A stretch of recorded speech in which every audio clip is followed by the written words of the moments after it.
कटक जिलार कटक सदर निर्वाचन मंडली अंतर्गत मणिजंग ग्राम पंचायत अधीनस्थ ओडखंड ग्रामर बीजेपी कर्मी राकेश महांती सोशल मीडिया रे कटक सदर विधायक प्रकाश चंद्र सेठी को समालोचना करने सहित जातीयण मंतव्य देवार गिरफ होई जेल जाइछन्ति। घटनारू प्रकाश जे कटक सदर निर्वाचन मंडली अंतर्गत मणिजंग पंचायत अधीनस्थ ओडखंड ग्रामर बायुजी महांती पुओ राकेश महांती कटक सदर विधायक प्रकाश सेठी को समालोचना करने सहित जातीयण मंतव्य देवारू गतकाली किशननगर पुलिस केस नंबर 8525 मामला रुजु करी दफा 296 351 23 356 192 35 BNS 66 city IT C1 RS 32 VS रे गिरफ्त करी कोर्ट चालाण करिछि। पुरुखा बीजेपी कर्मी को गिरफ्त को नहीं बीजेपी कार्यकर्ता मनरे घोर असंतोष देखा सहित राकेश महांती बीजेपी नेतृवृंद सह फोटो और बीजेपी सदस्यतार कॉपी सोशल मीडिया रे छाड़िबा सह यार जवाब आगामी दिन में दियाजिबो बोली सोशल मीडिया रे घूरी बुलुछि।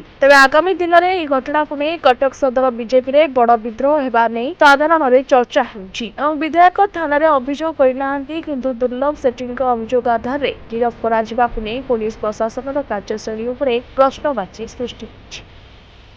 Salepur Saroj Malik report news 95 India.